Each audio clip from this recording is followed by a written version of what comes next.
Hey, one person. Whoever the one person that comes on, y'all shall come on within 30 seconds of when I go live. Hey, go and get a thumbs up as you enter the room. Say hello for the algorithm. And two, so I can know who it is that's on here. I know usually Dorian's watching. Hey y'all, come on in the room. This time I'm not going to be long because I don't have nothing particular to talk about. Just coming on here just to kind of get some ideas to what y'all want to hear in the future.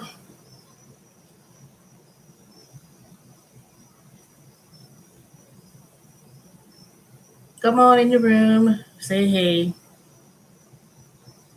But let me tell you, I got approved today for this VHO, VEHO. Remember I tell y'all about that? About the this new. I don't know if it's new, but it's been around for. It's been here in Atlanta since June. Some new delivery company where you pick up packages and things like that. So I signed up. They just gave me the notification about the background check pass. Of course, I knew it was going to pass. And the good thing about this app is that you get to know in advance how much you'll be paid, where you'll be going the night before. So right now, I don't see any route offers. So I guess maybe once it comes available, I guess I could see. But I don't know. Who knows? It's called VHO. And then, of course, Spark Driver is Walmart. But I haven't signed up for them. I just downloaded the app. I'm not too much rushing to go and do Walmart deliveries. Because one, right now, when I looked at the area, they only in Sandy Springs and also Morrow, Georgia, which is South Georgia. And I'm not going that far. Not South Georgia, because ain't no telling where you'll be going. But, just keep options open. Not to say that I will be doing these deliveries, but if it's something to do once in a while, I'll do it. But right now, I'm not really rushing to do anything. I'm still gonna still pursue. I will be going back to work. I already got my official notice today. They keep sending me reminder. You have to report back to work on the 18th, so this Saturday. I was like, dang, Amazon boy, I swear they will message you and remind you to death. I was like, good God, I hope they be so vigilant about my $500 bonus that I didn't get for the first 30 days. So I guess I call tomorrow and escalate it further because I know for a fact I would be able to at least get the 500 out of the $1,000 sign-on bonus. Now, the other $500, now that might be a little bit skeptical because of the fact that I did have 3 weeks of waiting to be on a medical leave, but that still shouldn't factor not for me not getting it. So at least the $500 because I knew I was here for 30 days prior to me taking the leave. So I don't know. I don't know why it's taking so long to get that figured out and straightened out. So if I don't get it, I'm just gonna have to do what I need to do. Go to the Department of Labor, wages, and report that I didn't get a bonus and just file a complaint. You know, who else is on here? It's only two of y'all. It was 4, now it dropped to 2. So I guess the other people who's working, they're probably working and got not great of a signal. So come on in the room. I'm gonna stay on a few more minutes. Nothing particular to talk about.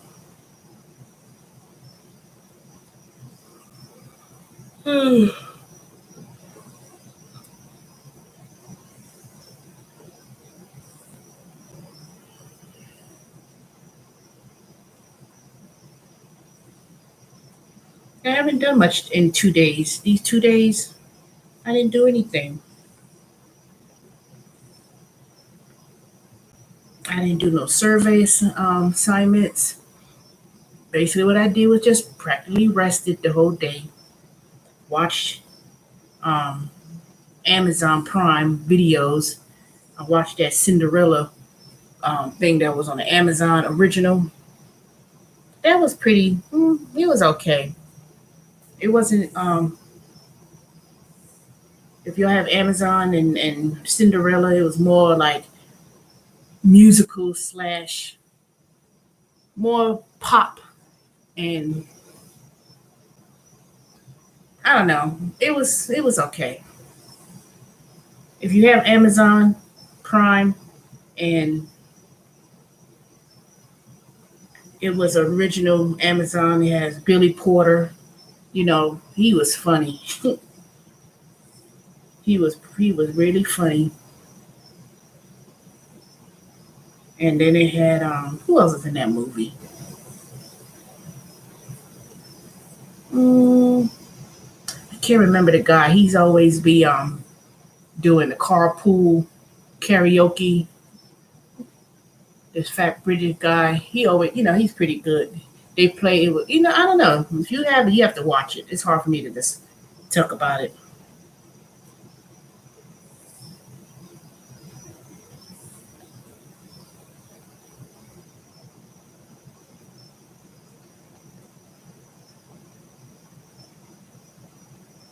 Oh, down to one person.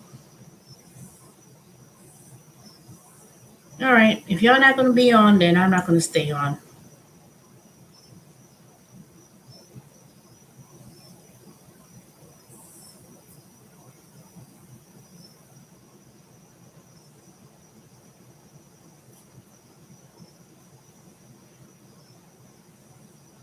Amazon return to work reminder. Hmm.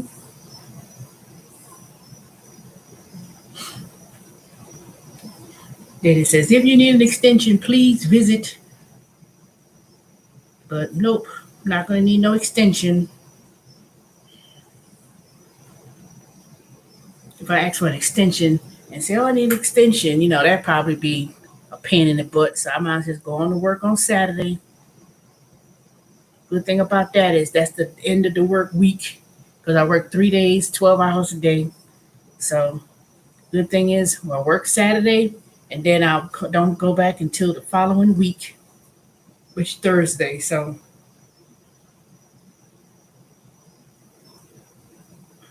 and the good thing about that is October 1st, I'll still get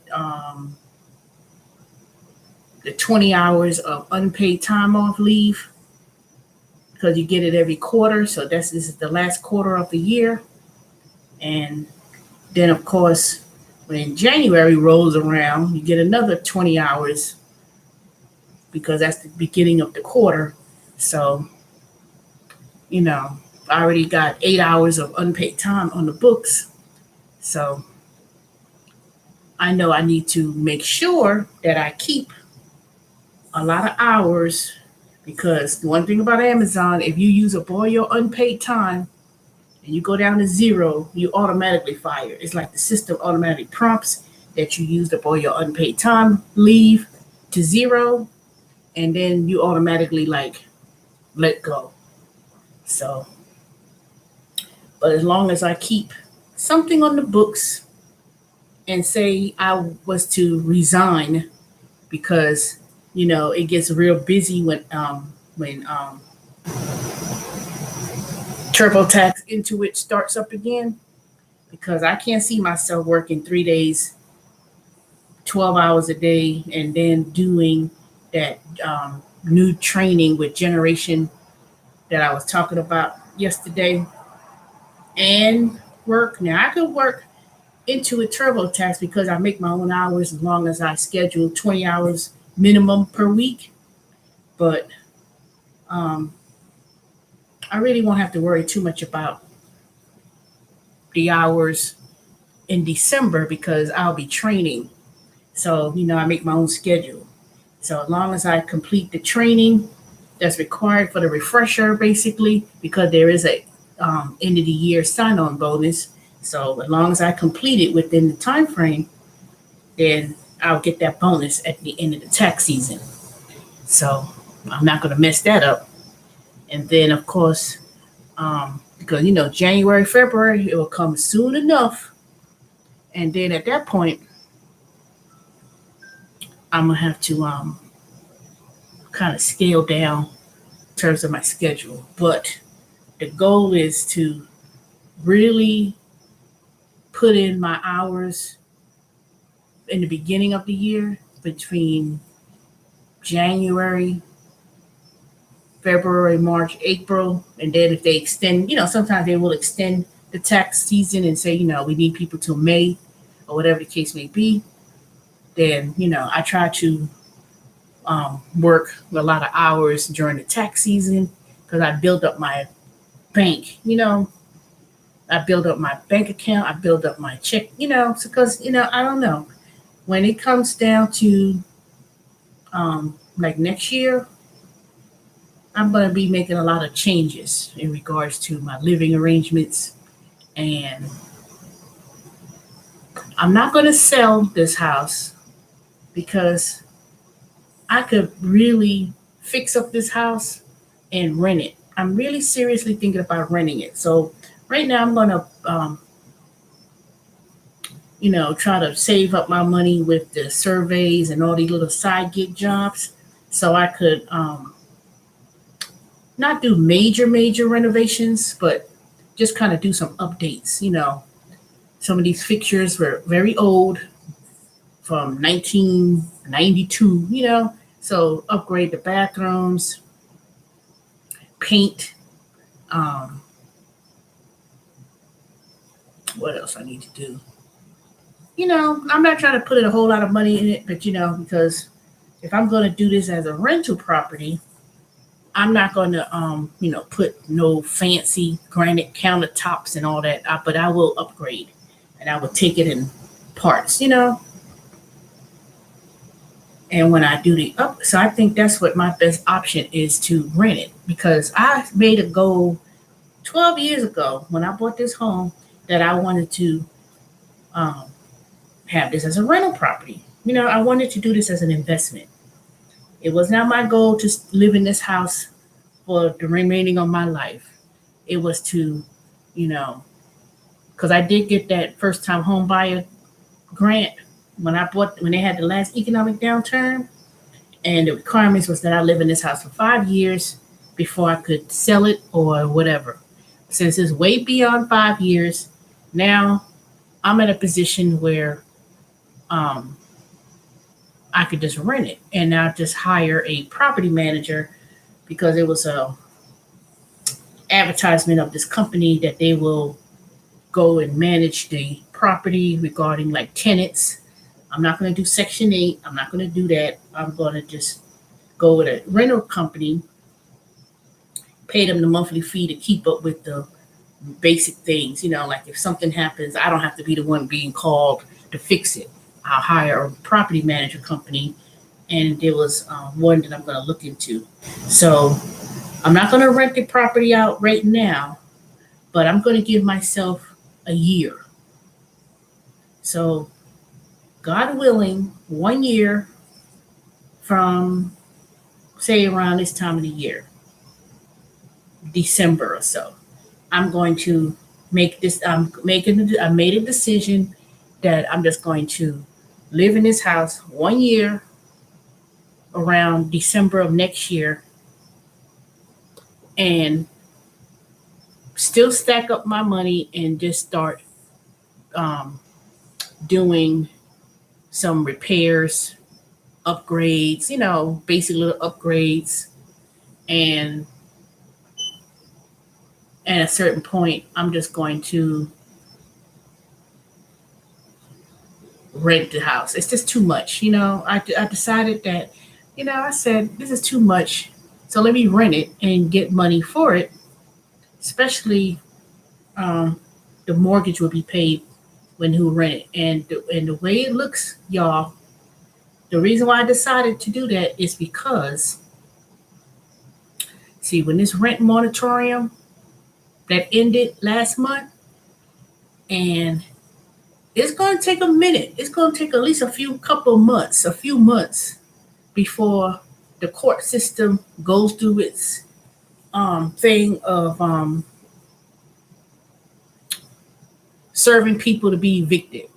They not see it's and I know in DeKalb County, there's people who a year and a half or longer behind rent.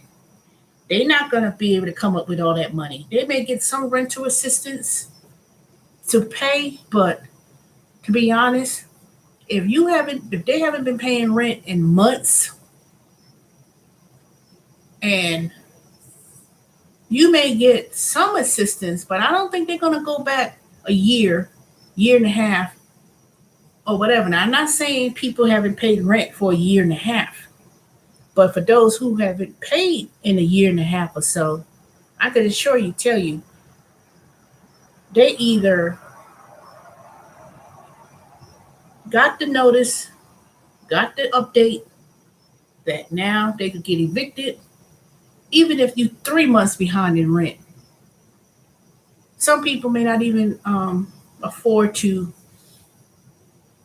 pay 3 months. Now, if they get the rental assistance, it may cover 2-3 months, whatever. They'll get that money for rental assistance. But I could assure you, if they had a lease and that lease was only for a year or it expired, those people who were landlords, they're not going to renew that lease with the people who live in there. Even if you caught up with the rent, they're going to want to be like, and you haven't paid, and you put somebody through all that burden of, you can't evict them, you can't get them out the house, they haven't paid any money. They may pay some money that they owe. Once that rent moratorium ended, those landlords are going to be like, nope, I'm either going to sell the house, they're going to sell the property and move on. A lot of them, especially small landlords, they're not going to go through all that burden. And then if this new variant and stuff coming along, they're not going to go through that troubles of trying to come up and pay the mortgage and pay the gas bill, light bill, and all that stuff. If they're just going to get rid of the property. They're going to sell it to a big company and get whatever they could get from it, because there's so many people buying properties, and it ain't going to be individual people looking for a house.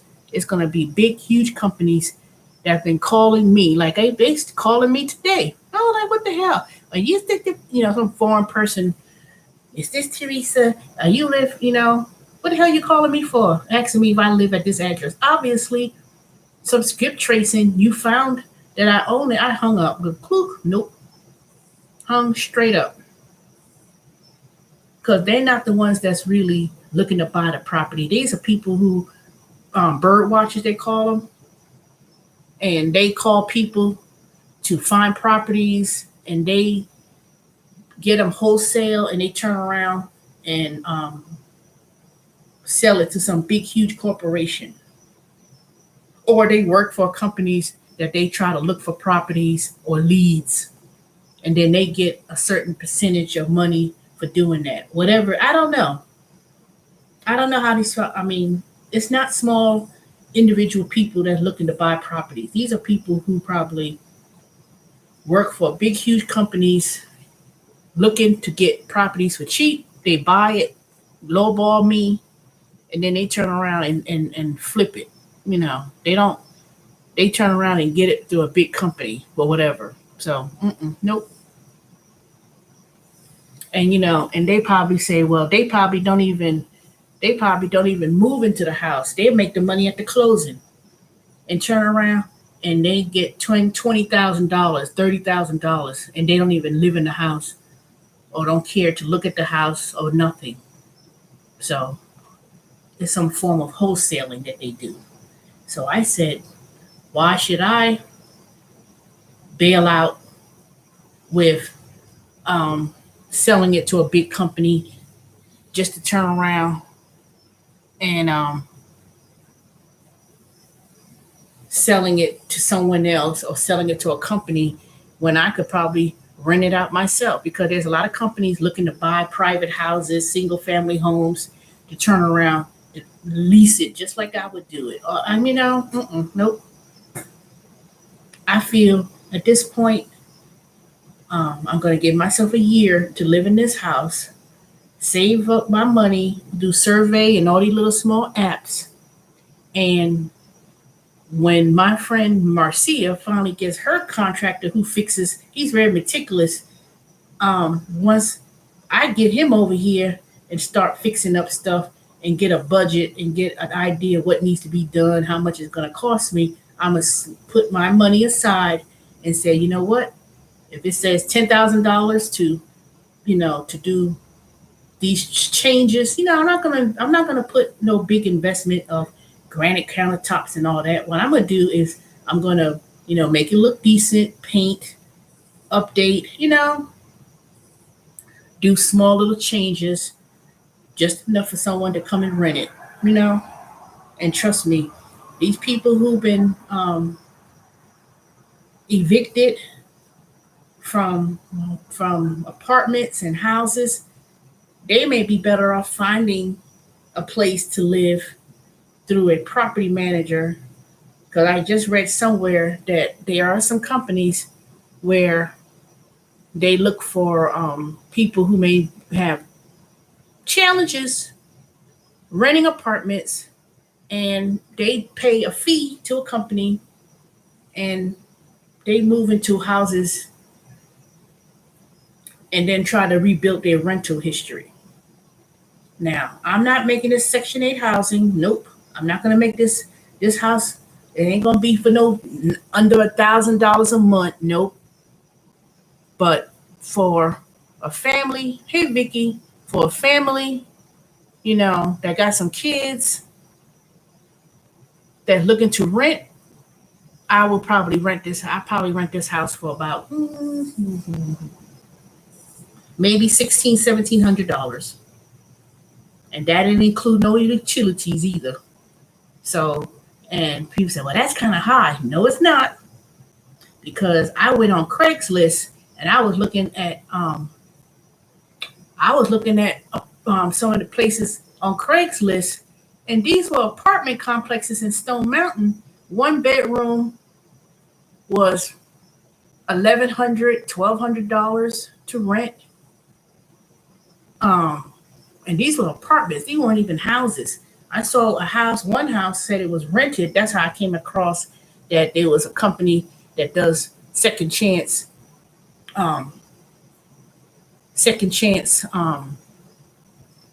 rental or whatever. And this was a nice house. I saw the picture, but I didn't see what, anybody could make a picture. But this house was, I want to say it was like what, $1,500-$1,600 for rent. So one thing I know for sure, and I've heard this before, rent will always go up. Rent will never go down.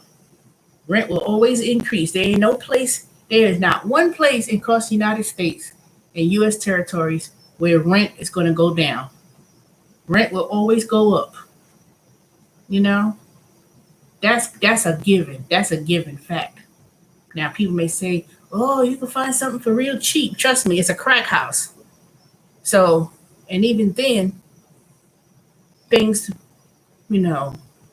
housing and stuff that's like real sketchy, even those things get snatched up, get fixed up, and then they turn around. People buy something for like $30,000 and they turn around and fix it, and then they making like, $70,000. Their house go up to $70,000, and then they hold on to it. I was watching on one of the YouTube channels, this black guy, he was from Dallas with this other person channel. Her name is Erica Williams, Classy Klein. And she had a guest that I was watching yesterday or last night. And he lives in Dallas. Now, this part of Dallas, I've never been to Dallas before, but it's kind of like South Dallas, West Dallas, somewhere real ghetto, real. And he was saying, you don't have to, you can buy houses in the ghetto. That don't mean you have to live there. You just buy it up. And he bought up properties and stuff, and he retired. They still, he said he retired at 38, but people were making money in real estate, and that's still a good thing to do. So he was like, don't just be quick to sell your house. Turn it into a rental property, passive income. So that's what I'm going to do. I'm going to live here for a year. I decided at this point, I'm just going to downsize and just rent it. I'll probably move. I would do the van life, because I've been watching these videos for a good number of months. I said, man, that's so intriguing. People live in a van, and then I saw a tiny house. But with a tiny house, that takes too much. To do a tiny house, you have to get a approval from the city or county you live, or the state, depending on where you want to live. It's a lot of things involved when it comes to living in a tiny house. And since the land my grandparents have in South Carolina, and it ain't inherited down to me yet. It's gonna be to my my mother and her siblings and stuff. But my grandmother, I could easily build a tiny house right there in the backyard in South Carolina. But that takes a lot. I've seen some beautiful tiny houses, and the pricing, and how people said they got a tiny house, and they I don't know, that it seems to be a lot. It seems a lot. Then there's the van life, where even people would living the van life in an SUV, like the smaller one. The smaller one, I got a Nissan Rogue, and there was a man I showed last night. He was living in his van, and he had like a what did he had? It was way much smaller than mine. I said, how he do all that? But it was very efficient. He had a bed in the back, and his stuff in there, and I found that intriguing. I found that was very interesting. Put it that way.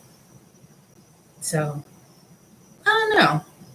I mean, like I said, I can always find me a very inexpensive apartment somewhere, if I decide to stay in Georgia, if I decide to move to South Carolina or wherever, or travel, I could travel, live in different countries, and just travel the world, and be, what they call them?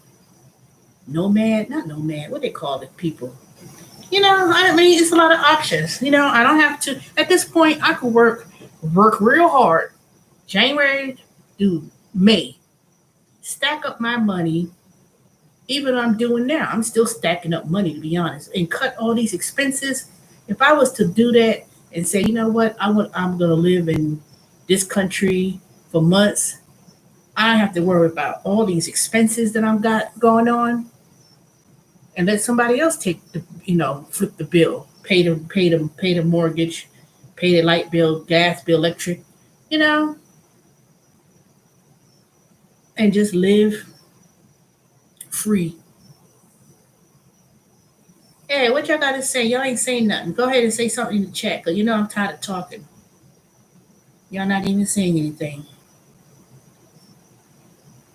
Hey, who's in the room? Y'all could go ahead and say hey or hi, other than Vicky. Now, if you at work, I understand, because I know certain people be working at this time of night. So, who the hell are you with this You're gonna get blocked because I don't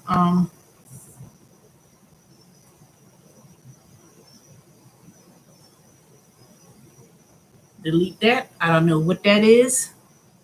A troll. You still on here acting a fool?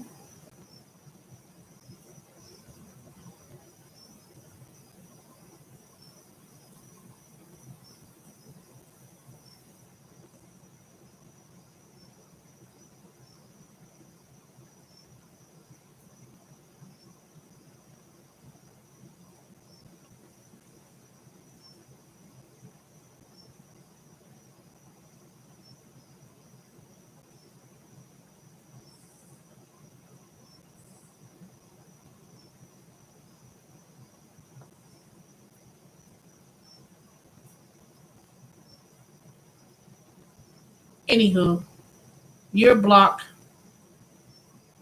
or you've been reported.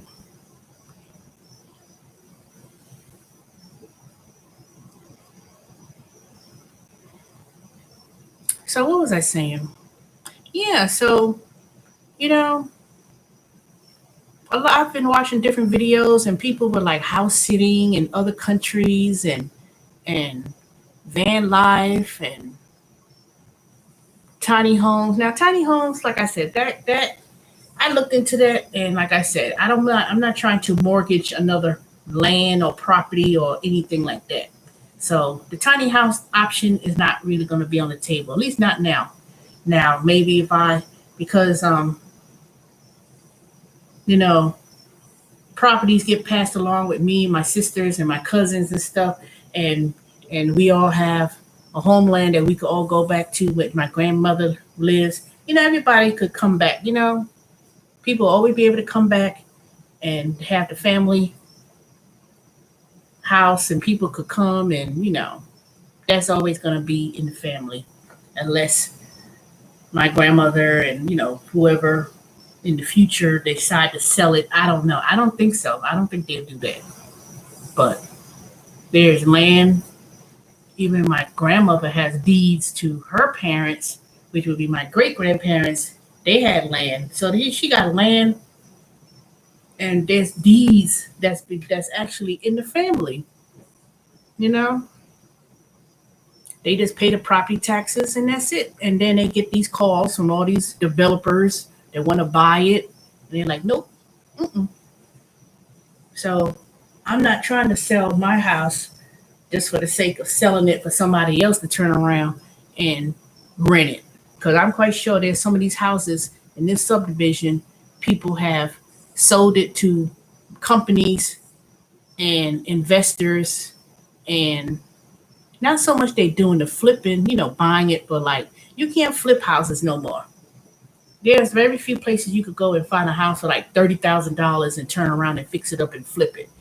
Those days are gone. Even in Atlanta, my friend, that's for her and her bunch of other people were doing. They pulled, they loaned hard money and they were doing it. My friend was doing it for over 20 years, and she's been doing that. And she didn't just buy a house by herself. What she did was she had it with a group of people, and they had not an investment club, but it was like a bunch of people, and they would buy properties and then they turn around, fix them up. That's why this contractor Darnell, he's fixing up her house up there. She moved to Snellville, sold the townhome in Smyrna, and then moved to Snellville. But prior to that, she lived in um, what's the one down the street? Conyers. Beautiful house in Conyers. Bought the townhome in Smyrna. Then turned around, sold that, and bought another house, which I haven't seen yet, and made $80,000 from the townhome she bought. Not even 5 years. She didn't even have it for 5 years. She said she was tired of going up and down the three-story townhome with her knee and stuff, and she only bought it was because her mother had lived in the home, in a housing or old home. What do you call those? Community homes. And when she passed away, she didn't have no reason to live all the way in Smyrna, and she moved closer to where her sister lives up here in Gwinnett County. So she had many of homes and many of investments, and she's worth millions of dollars, millions that she made through real estate. So I told her about it, but she was kind of like, "What do you want to do?" And you know, and I said that I could get 230,000 for this house, but she was kind of like, you know, sometimes she acts a little bit snobbish because she's been to my house before, and I asked for her advice, but really I asked if that contractor of hers could come over here and give me a quote, but he's so busy. I don't know. He's slow. He's a one man person. He's a one man show. He don't hire other subcontractors, so he does it all himself. And he takes his time to do things. I asked him to come here just to do a simple assessment when I had that tree fall on my house, and he never even came back and stood me up.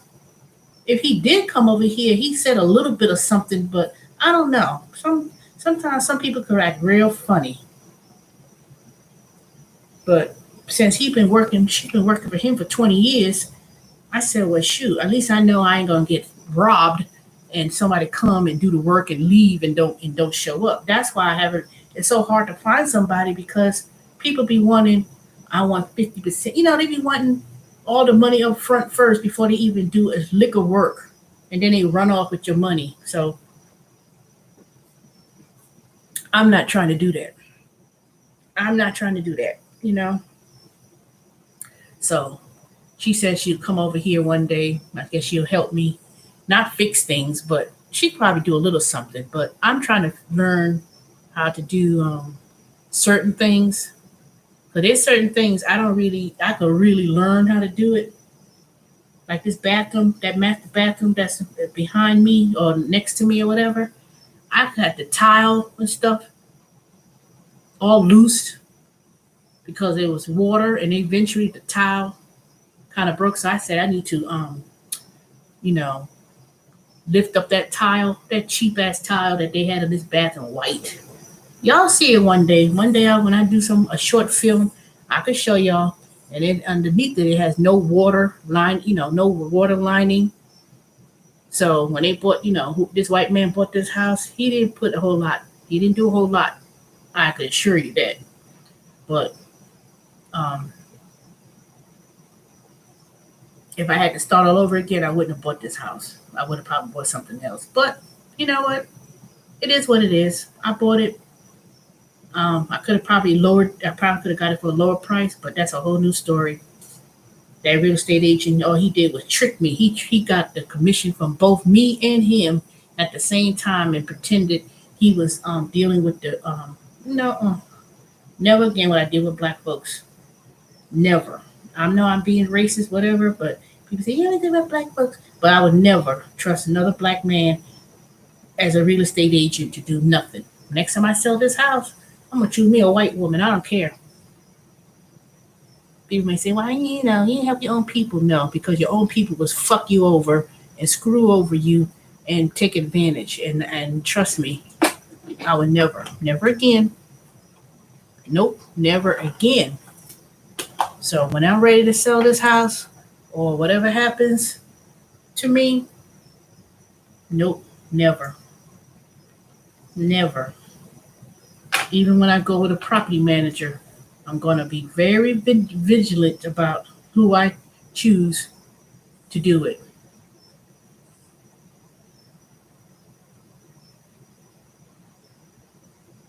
I ain't say always go to the white man.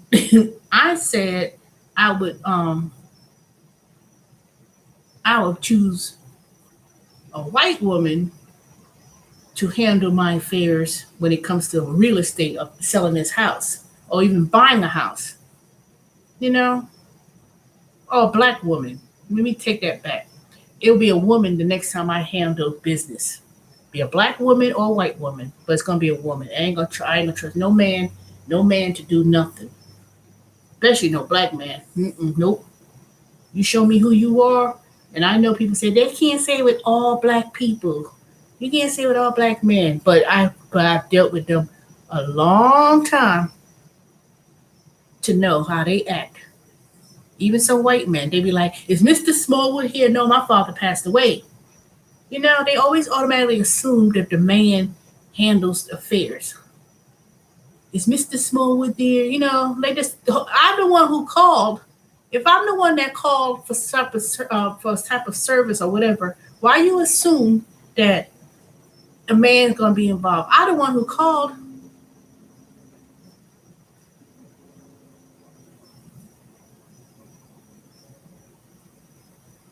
We had a black man who sold us a house and he made a fortune off of us and he had us get things from the home. But yeah, but there ain't nothing wrong with that. You would need smoke alarms and carbon monoxide in every single room. I don't even have no smoke alarms and carbon monoxide. That's a good thing to do. That ain't no. That's not no. That ain't nothing bad with that. That you have to get something like that. Matter of fact, Home Depot or Lowe's, one of them had sale on smoke alarms and carbon monoxide. So that ain't nothing.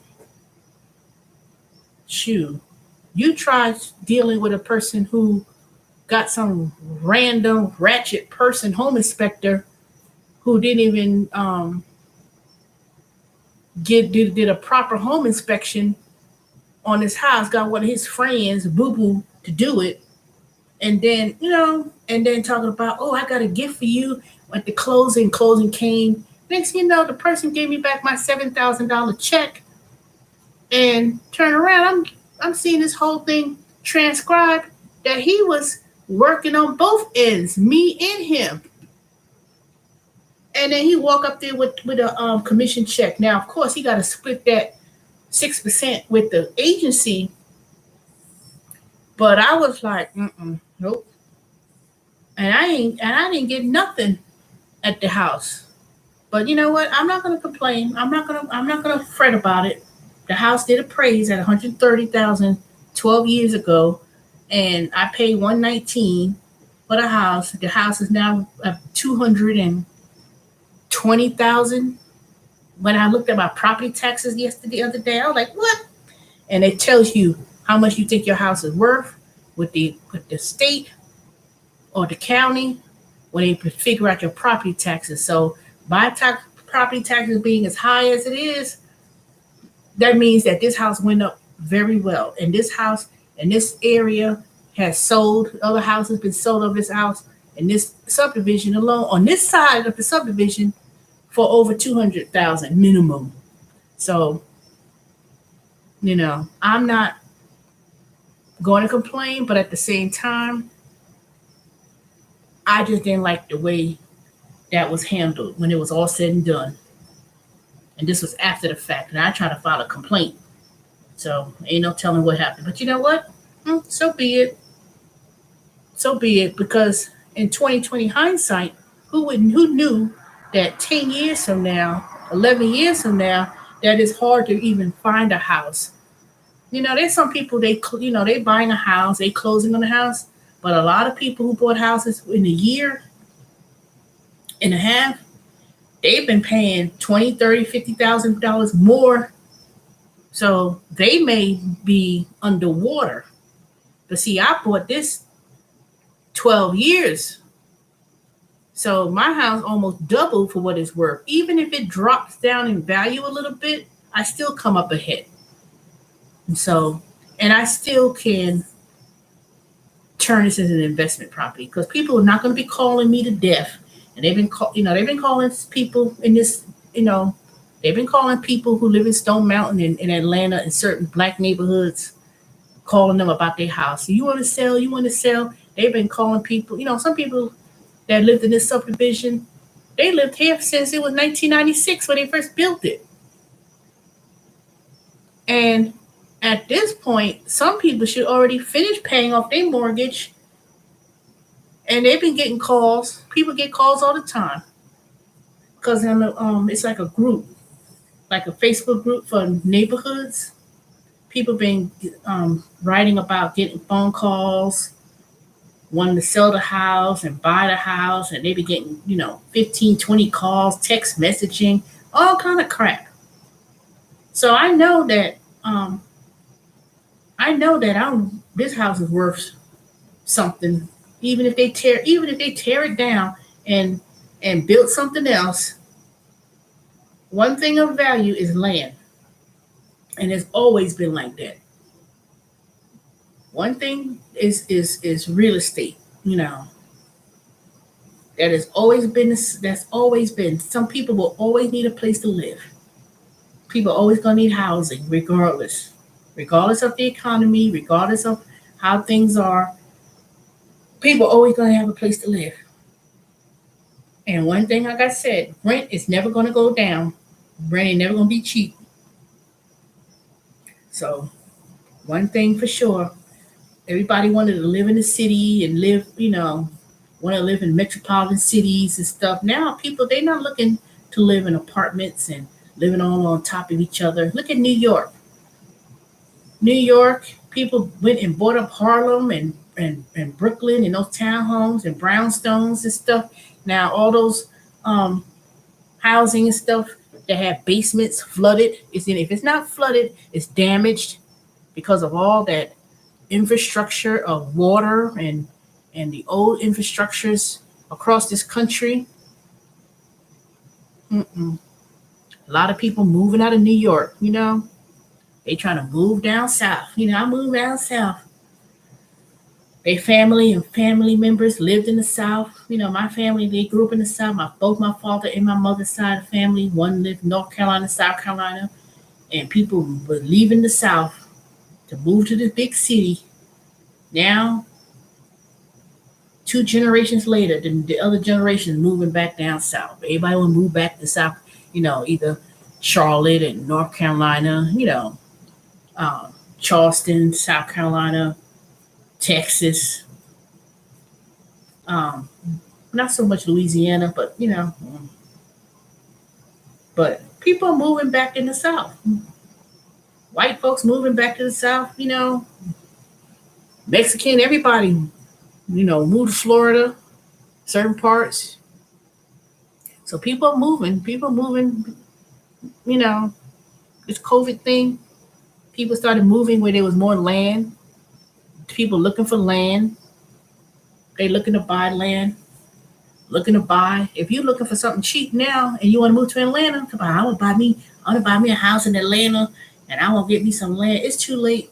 I mean, there's some outskirts cities you could go to, Brazelton, or way out in the country. I've been driving when I go to work. Sometimes I take the back way, and the one time I took this other different way to go home because something happened, blocked off the street or something, and I took the back way, and I didn't like going on the highway. And I said, "Ooh, this is a beautiful." Because you know what, Chateau Elan. Chateau Elan is not that far from where I work at Brazelton, and you can look up the mountains and all the winery and stuff. That's like a resort area. You just go a couple more, 5, 10 miles, you could be in Chateau Elan. And those houses and stuff in that area I went to, it wasn't even in Chateau Elan. It was just right around the 5 miles around up the street. And it was some beautiful homes and all this big land with horses and cows.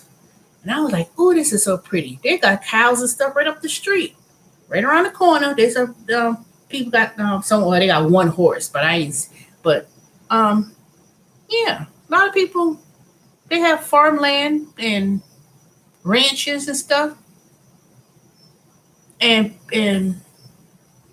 right around the corner. But if you go down to zip code 30083 up in the hood, when it started looking a little bit hoodish, there was some these old houses that's overshadowed with branches and trees and stuff, and nobody. I said, "Dang, I wonder who somebody gonna buy it. Somebody gonna buy it, or they bought it, hold on to it, clean it up."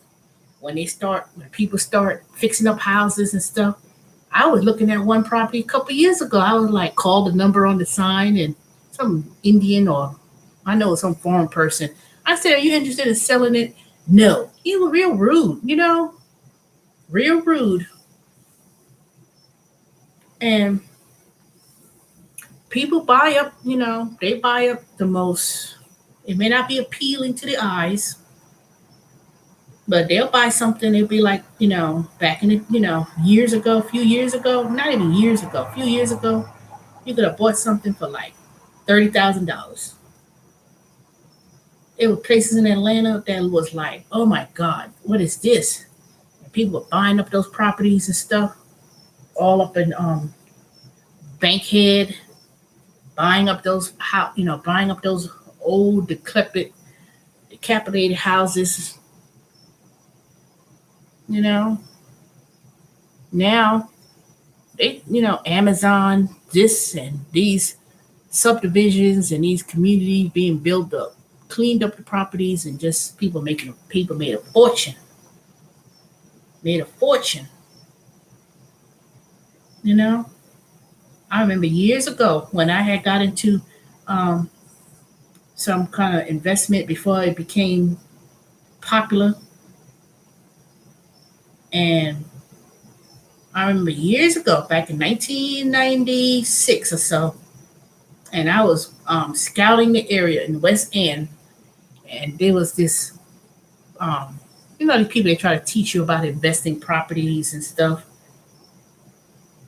And at the time, they were telling people how to flip money, how to use hard money. And I bought all these little things on the infomercial, Carlton sheets, had all those tapes and books, and it would, all that stuff and how to obtain property. And I've been studying that and all that kind of stuff. But my credit was not that good then. And I was like, dang. And I remember I always wanted to do real estate investing. And I saved up my money, saved up, built back my credit. My credit score, I checked the other day, it's 750. I said, dang it, I'm 100 points from getting perfect credit. You know? But at the time, when it came to do real estate investing, I felt that you had to have, so much money to do it and all that stuff. But I didn't know about hard money and how not to use your own money. I didn't know. I didn't know. So when I first um, saved up my money for years and bought this house, and I said, you know what? I'm gonna turn this to a real estate investment property in the next few years. And since it's been 12 years, I know my plan is to do what I need to do, make a plan in terms of where would I want to live. I'm not trying to move into no expensive apartment or anything like that. Maybe I do the van life. You never know. You never know. But I will surely give myself a year to fix this fix this house up. Research and invest in different property managers, seeing if I could get it rented, and if I could get this house rented, and I can make residual income or passive income, not residual, passive income from renting. And that's how because a house, when you buy a house, it's a liability. A house is not, it's not in, it's only a income generator or passive income is made unless you do renting it, if you rent it. And one thing for sure, I could rent this house out for the remaining of my life until I say, okay, you know what, I want to sell it. But until then, I could have passive income coming in just renting it, you know, and make pretty good money doing it too, you know. So that's my so it was a certain point in time that I knew that I was going to make this decision. I was going to do this. But I said, when and when I'm going to do it. And prior, the first 5 years, like I said, I had to live here. I was working. Then, then the last 5 years or so, 6 years, I'm working from home. Um, I don't necessarily need to stay here in Atlanta. I don't have no reasons to live here anymore. You know, I have a lot of options where I could even, like I said, I could work part of the year with TurboTax. I work even with Amazon. I could work anywhere with Amazon. I could transfer to any different location if I wanted to, as long as you don't get written up and then you got to wait 30 days. But even then, that's always a different option. So I do have options. And in a year, God willing, that this plan will go into action. I will save up whatever money, get this house fixed up. I'm not going to invest a lot of money into upgrading, at least not for now. I will upgrade once this house is paid off. I will upgrade and do a major haul, like upgrade the kitchen and upgrade the bathrooms and totally reconfigure this whole entire house to some, and do that. But make it rental ready in terms of not fancy granite cups. I mean, like I said, just fix it up, rent it, because like I said, there's people going to be needing rent, and I'm gonna hand it over to a property manager. I'm not going to be, you know, putting up no Craigslist sign and have people come in here and then another collapse happen and then people think they could stay in the house and don't pay rent for a year and a half. Nope, I'm not falling for that. I'm not doing that. But a lot of people across this country messed up their rental history. Living in certain areas and certain states, they can't live there no more. They don't be moving, migrating. The data shows people are migrating back to the South, North Carolina, South Carolina, Florida, Virginia, Maryland, Texas. Well, some places in the Midwest, but I wonder if that's why I see a lot of van life. I wonder if that's the reason. Do I see a lot of people living in vans and stuff, or living in a car? I don't know. I wonder. It makes you wonder people's situations because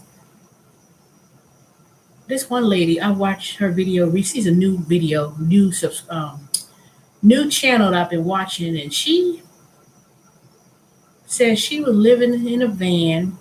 She was 54 years old, and the van is in the shop. And I don't think she was living with relatives. I think she actually was living in her storage unit. But it didn't look like a storage unit at first. And then she said it was a storage unit. I said, it is a storage unit. Because it looked like it was like big enough size, looked like an apartment. No, a studio. And it had windows, and she had showed her stuff in the storage unit. And then she said that it had a timer. So the timer would go off. And she was actually staying in the, I want to say she was staying, I don't think she's came out admitted that she was living in a storage unit, but she did show like, oh, this is my bed and stuff. But she didn't mention anything about living with relatives or living with the sister or living.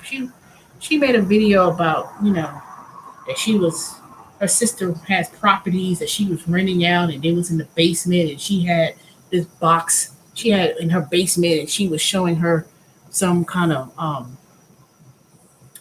bed that you could put in a van, and she said she got it for $40, but the sister didn't want to sell it, and she didn't know where she found it, and I don't know, but it didn't sound like she was living with anybody.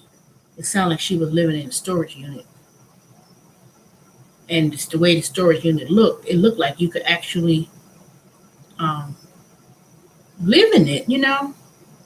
All you need is the code to get in, and if it's air conditioned, because see some of these storage units, it says air conditioned and this and that and whatever. and it's big enough. Now I ain't talking about the little ones. I ain't talking about the little ones that you just pack up stuff. I'm talking about these big units that looks like big enough like an apartment, and you could actually put, and they got different rooms. I'm talking like that. But there are some storage units that look like that. So I don't know, but I won't be surprised if people resort to doing that. I know if I was ever getting to a point, because I know one point in my life when I was younger, in my younger 20s, I was living on my own and stuff and struggling. And, I ain't had no driver's license. I ain't had no van or nothing like that. But I think these days now, people just moving in the vans. I've been watching people videos. They've been either living in vans, the van life, sold all their stuff. You know, some people units are souped up. Some people got BMWs, whatever, and travel. Some people got something they bought real cheap and built it out. Some people bought what do you call those? Like those U-Haul rental vans or whatever, and converted. There's a lot of people been doing a lot of different things in order to live. But you never know the backstory. These some of the people I saw in the tiny house. They said that, oh, I was going through a divorce. You know, and they're a single mom with a one child teenager. They live in a tiny house, and they stayed in the town they lived in and had a tiny house.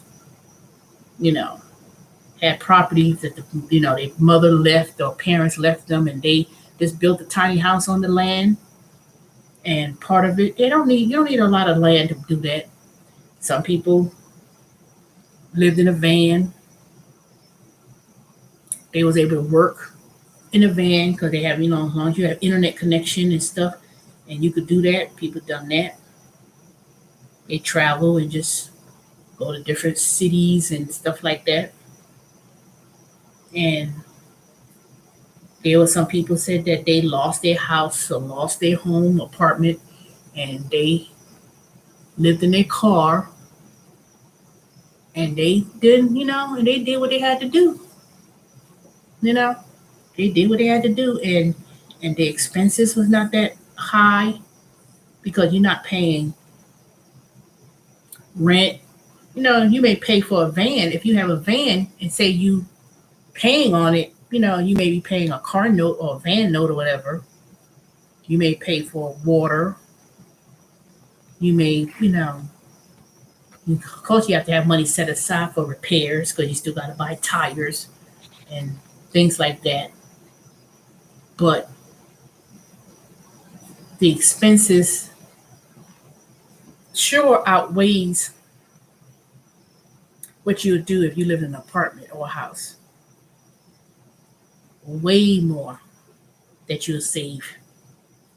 I think if I was to do something like that, I could honestly say that I could save.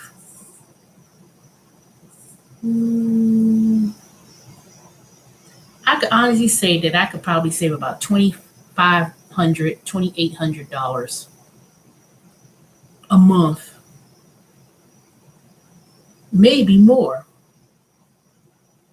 by living in a van or SUV, or I ain't gonna say tiny house, but like I said, I think you could honestly live.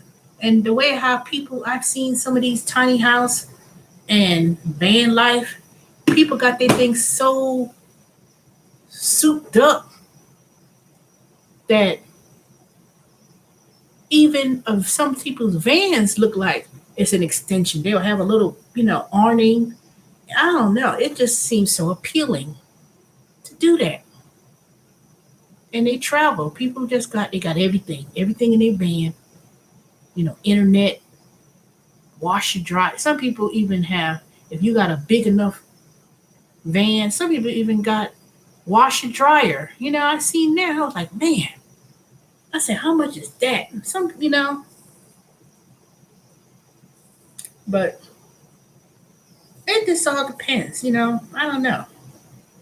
I know I spoke to Dorian, and Dorian was like, if I was to do that and I start making a channel and I'd be a new person with a van just driving around, not even driving around, just going across the country, I think I have like 10,000. I think I have me a whole new group of people, of subscribers, and a big channel, because people are always looking into things like that, doing things like that.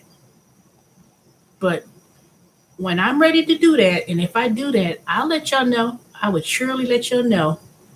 And you know what? I would do that on that dang SUV, that Rogue.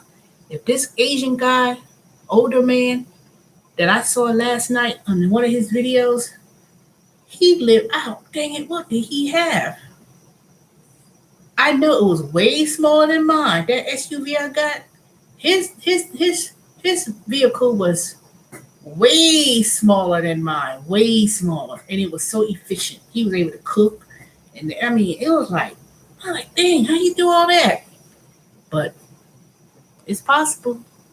All you gotta do is, you want to take a shower or take a good shower, shoot, get a membership at Planet Fitness, and you go there, go to, Planet Fitness all over the place, gyms. You go right up in there and take a shower, be like, people go to Walmart during the day and park and all kind of things, you know. But see, the good thing about it, that if I was to do something like that, I will always have a home base. See, I will always have this house to come back to, even if I rented it, or do whatever. I'll always have a home base. I'll always have a home base to come back to, because I could still, I could still do it in a way. If I wanted to put it this way, even if I don't rent it out to a family, I could rent each one of these rooms separate. Be like, okay, this person got the main room with the main bathroom. They pay $600 a month. Uh, One of them be my office that will be locked, and then someone could take the other room. It's so many things that I could probably do, because I'm gonna tell you one thing: people ain't got no money to be trying to pay a lot of money in rent. But if they could find a place to rent a room, anybody gonna find no basement either. People like, I don't want to get a basement with a separate interest. Some people, boy, I be reading some of these ads. I want a house with a separate entryway, private entryway, with my own private bathroom and this and that. And I want to pay $400 a month. Man, you better go on with that. $400 a month for all that. No, you better pay 400 and share the TV and share the common area downstairs. But people, boy, they be wanting a whole apartment in a house with a private entryway for $400, $500 a month. Where they do that at? Who gonna do that? Unless you live in the country, in some small little town somewhere, but you ain't getting all that nowhere. Ain't nobody gonna do all that. You'd be surprised if somebody, there was a Facebook group, people looking for rental property to buy. I got bad credit. I have a rental, bad rental history, eviction and issues, and they be soliciting, looking for some place to live, and they be wanting a private basement with a whole unit of kitchen and bathroom and a separate unit, and they want to pay $500 a month. Man. And then I said, you got to get $500 for a room, rent the room, and then you share the kitchen and the common area. People don't understand. And then I have to look at these people age. I said, see, they just got out their mama's house and they thinking they could pay something real cheap. You may get away with that in 1987, 1988. You may get away with that, but not no 2021. Not in Atlanta. You'll get away with something like that. I know when I was doing food deliveries, and I was in Tucker, and some people were living in the house. They were renting a room in the house, and it was like a separate unit, like it was like a shack type of thing. I could say tiny house, but it wasn't really a house. And they didn't live in that house. They lived in a small section that was sectioned off. That was like a little area in the backyard, and they rented. And the person who probably lived in the house converted it into a apartment. And it was like a real small unit for people that don't have a lot of stuff, that don't need a lot of space, and and you know that I was looking because I was like looking. I said, that's interesting. And there's a lot of places I've seen like that. Some people do Airbnb. That's another option I could do. I could always do Airbnb. You know, I could do Airbnb. So I got a lot of different things I need to look into it. All right, it's 8 of y'all in here. Give me the thumbs up and come ahead and talk. Come on and talk in the room. I know I didn't set the comments off for nobody not to chat. So go ahead and say something. I'm only going to be here a few more minutes, and after that, I'm going to bed. So I don't know. Tell me what y'all think. Because of the way things are going with this economy, and things, I'm not gonna say it's not gonna get any better, but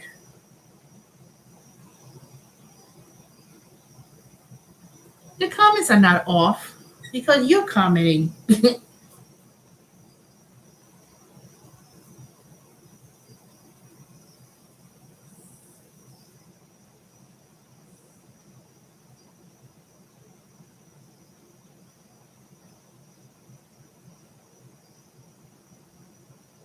So I don't know who the other 7 people. I mean, at least I know 1, 2, 3, 4, 5 of y'all. If y'all watching, now I know y'all normally watch and don't comment. I could at least say 5 people who I may know for sure.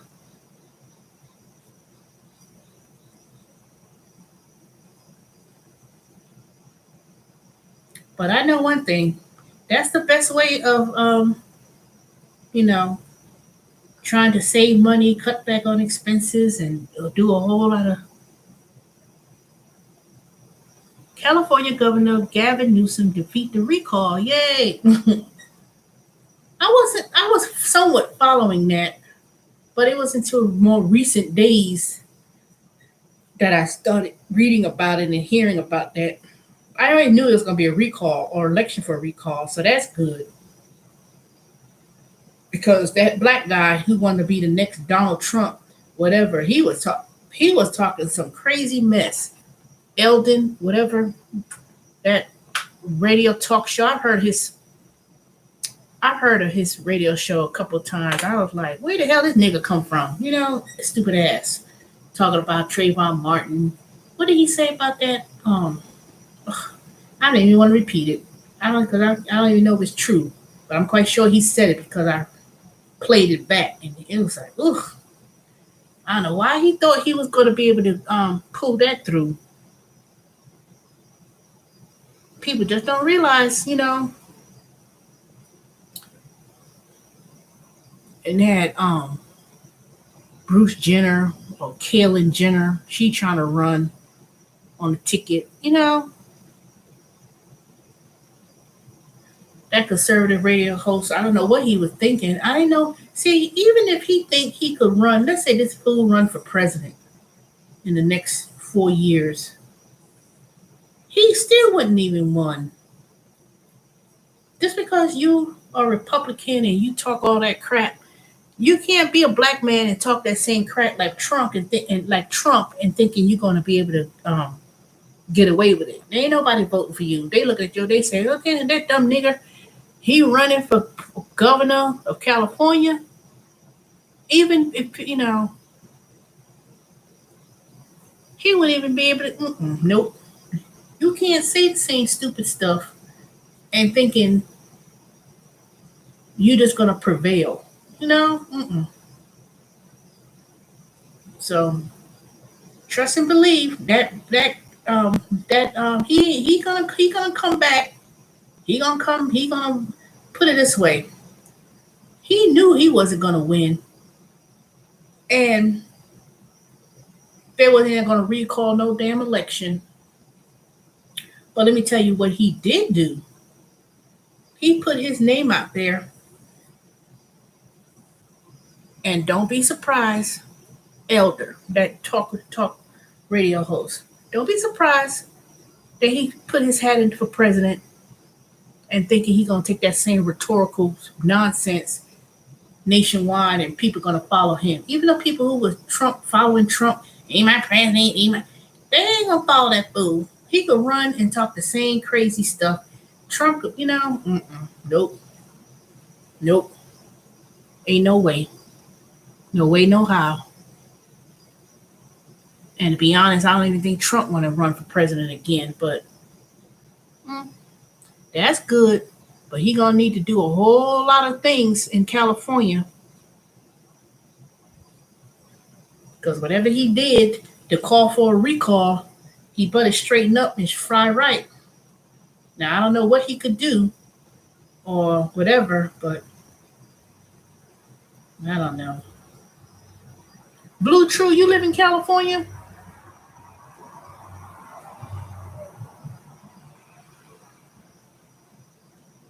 I ain't gonna be here long, so y'all better talk or say something in the chat. Because come midnight, which is 6 more minutes, that's it. I'm going to bed.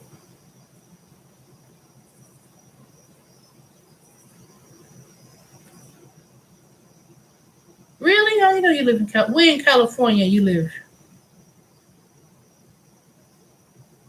Los Angeles?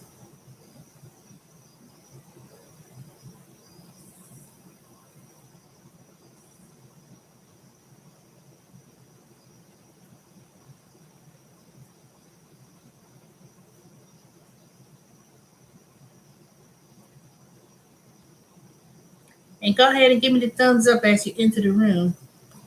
It's supposed to be 7 for 7.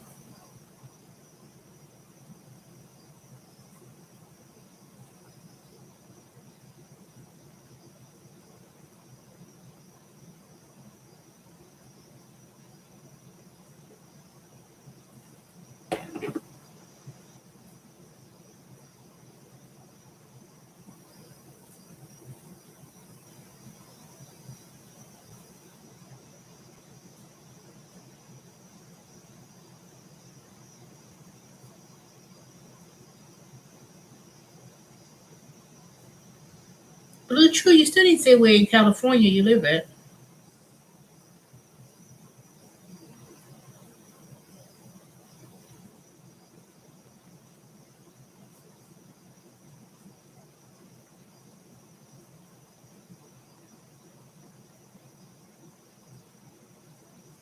Dang, got me a notice. They sent me an email. It's a reminder to return back to work on the 18th. Then they put it in the A to Z app. How many times they're gonna tell me to come back to work on the 18th? God dang. We expect you to come back on to work on the 18th. Better have my damn $500. That's all I know. Wait till tomorrow morning when I call. Shoot. I guess I'm saying I'm looking forward to going back to work, but maybe it won't be so bad. Like I said, hopefully taking this Gipatine will help me with my nerve damage in my feet. But so far it's been okay. Now today it did kind of blew up, like started like really hurting, but it started to my feet started looking like elephant legs and stuff. So I was like, ooh. So I think for the next, let me see, tomorrow's Wednesday, Thursday, Friday, Saturday. So I think for the next 4 days, even though I should have been on this not water diet or nothing like that. I don't want to be, I'm not gonna eat nothing, but I'm gonna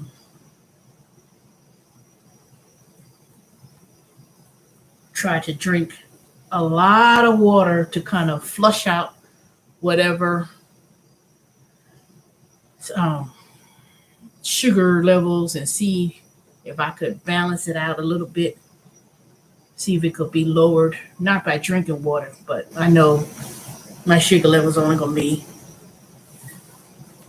balance out is more fiber, protein, less carb, and whatever. But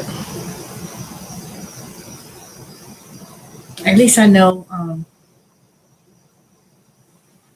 At least I know that once the sugar levels start balancing out, I won't feel it so much in my feet. So,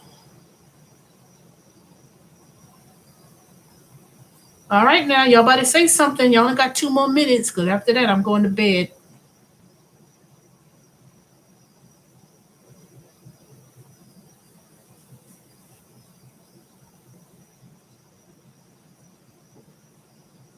So come on ahead and